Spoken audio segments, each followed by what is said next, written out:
Well, I was there for 5 months. I am the last one from the female medics to leave. My colleagues left. They varied from 10, 20 days, 22 days. The most was 46 days. And I was the last to leave the prison there, or the detention.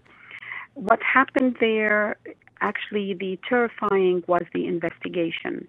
It was totally illegal for all of us. So I talk on behalf of my colleagues. I mean, actually, all Bahraini, in a way, we are gone through the same systematic matter.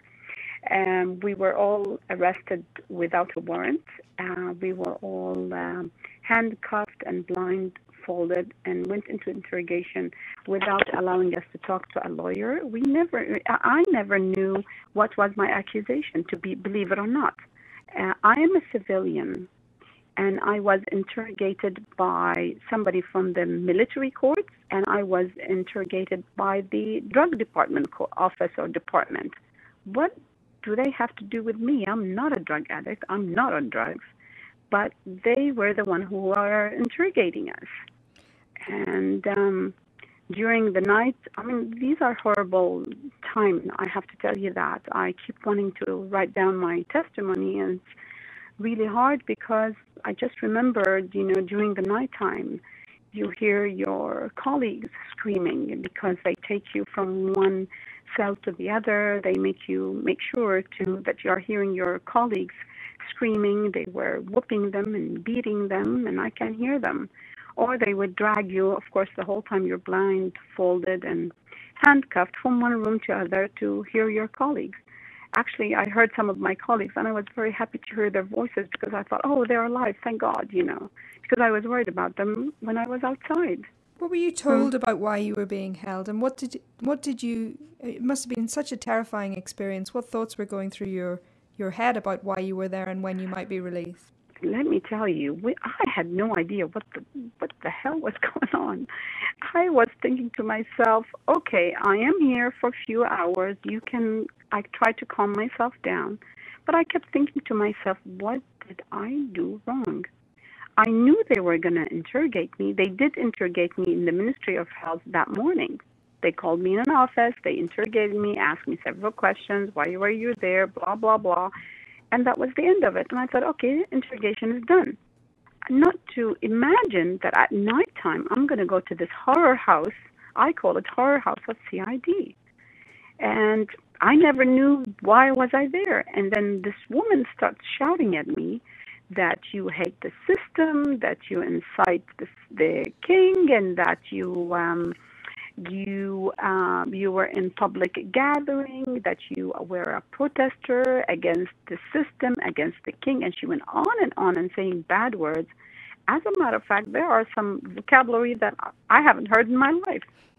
And I thought to myself, what are you talking about?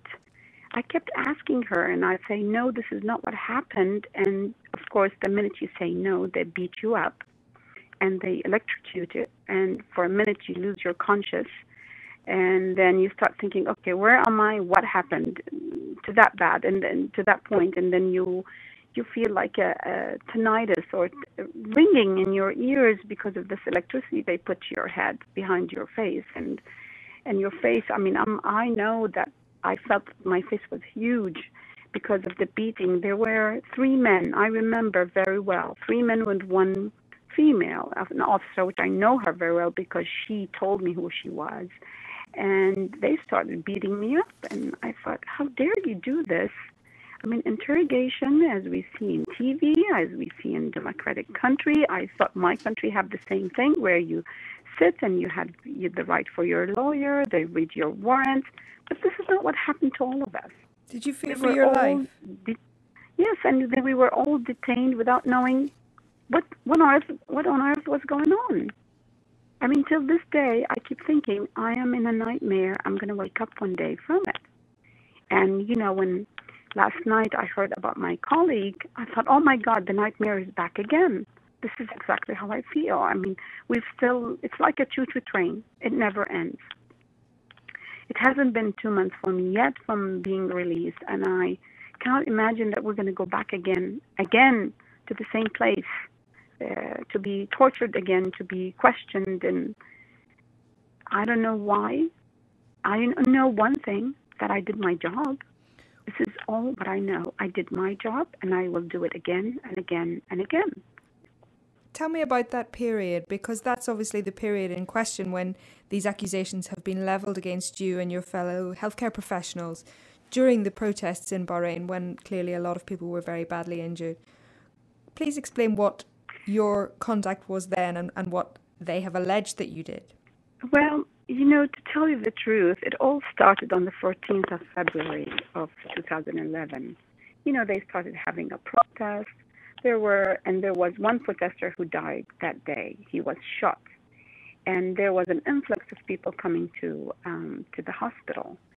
And then so we all ran that day to help. We said, okay, we've got to go help. If they need us, we'll go help. And they said, we don't need you, we are fine. And there was a lot of people in there. And I said, okay, I will leave, I will not come back. They don't need me, it's okay. On the 15th, there was another protester who died. On the 17th, there was, and this is all in February, the attack on the Lulu roundabout, where there was a medical tent there set up. And actually what really made the health medics very, very mad was seeing our colleague, Dr. Sadiq al-Ikri, coming into the emergency room, hit, broken bones, hit to the eye. He almost lost his eye. And that day on the 17th, on the 18th, early morning, when we saw all this, it was like a disaster. It's like, are we in Bahrain or what? The hospital activated the disaster. Chairpersons were all there. They were all, informed. And we went just to help because we knew that the hospital is not going to be able to handle all this stress. The suggestion was that the doctors were trying to overthrow the government, that you were supporters of the plot, supporters of the protesters? One of the government, he was on BBC, I forgot his name, I think it was Aziz Mubarak, Sheikh Aziz Mubarak, if I'm not wrong, maybe I am wrong. But he said that was, the medics tried to have a coup d'etat. And my question to him, coup d'etat, in any revolutions in the world, from books, from stories, what we hear, coup d'etat means starting with a TV station or a radio station to tell people what's going on, not in a hospital full of sick people. I am very sorry. That cannot happen. Have you ever heard of a revolution and they do coup d'etat from a hospital? Come on, logic. Where is logic with this? Give me a break. What is the reason that you think they have targeted the medics? Because it does seem a very extreme reaction by any measure, and clearly one that has shocked the world. Why do you feel that you, among all of the medics and other medical staff who were there, were targeted? Because we are a witness for what happened. We are a witness of the injured people. Some of us were there when the hospital was seized. There was a big, huge medical tent in front of the hospital that was worked on for 3 days to be occupied. We have mattresses all over the hospital outside to manage all the injured people. And here they come, the army, and they get over it and they tell you, yes, this is the tent that people had their guns. What guns do you mean? What guns are you talking about? We are accused because we did our job. There's something called human rights. There's something called Geneva Convention, which I was tortured like hell when I talked about Geneva Convention when they were interrogating me. There is no respect to doctors, nurses, paramedics with their uniform on. We were not civilians. We were not wearing just regular clothes. If we did, then you have the right. Maybe you think we are a protester, whatever you want to, but not with our with our lab coats, with our nursing dresses, our paramedic jacket saying, I am a paramedic or I am a member of the medics. No. The whole thing is illegal. The way we got arrested is illegal, and that means everything gets dropped. They dragged us into court early morning on my first day of court. I think it was the 20th of June, if I'm not wrong. And they dragged us to court. I didn't know where I'm going. I was shocked. Oh, I am in a court. I didn't see my lawyer. I have not seen my family in 3 months. I saw them for the first time in court. You know, I will never forget, never. I walked by my colleagues, the male doctors. They were all blindfolded, handcuffed, and they were chained by the waist one to the other, and they were chained by their ankles. And they were left in the heat.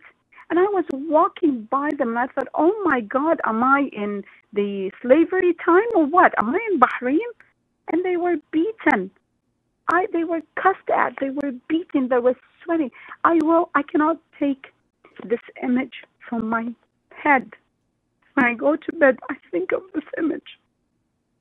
And I just cannot get it out of my mind. These are well-known doctors. They have served the country for 20 years. They were all educated in Bahrain or other countries. They were trained in UK, Scotland, Ireland, United States. We were all trained outside. And we have served this country, and we are proud of our country. We go to international arena, and we represent our country. But I never thought my country will do that to me or my colleagues. Never. It's such a shocking situation, and clearly very distressing for you. And you mentioned that you've packed your bag and are waiting in case you should be arrested before your appeal date. Can you just explain a little bit what it's like living in fear of potentially being returned to custody where you were tortured? It's a nightmare. It's a nightmare that you cannot wake up from. To think that you'll leave your house, they will drag you again to the same area, that you're going to be treated again the same thing. And this is not Bahrain that I lived in. You know, I am raised in a house of a mother who is a Sunni and a father who is a Shia. I've always been raised like this. I've never been raised to be a sectarian. And I don't want to say the word sectarian. I don't want to believe that the country is being this way.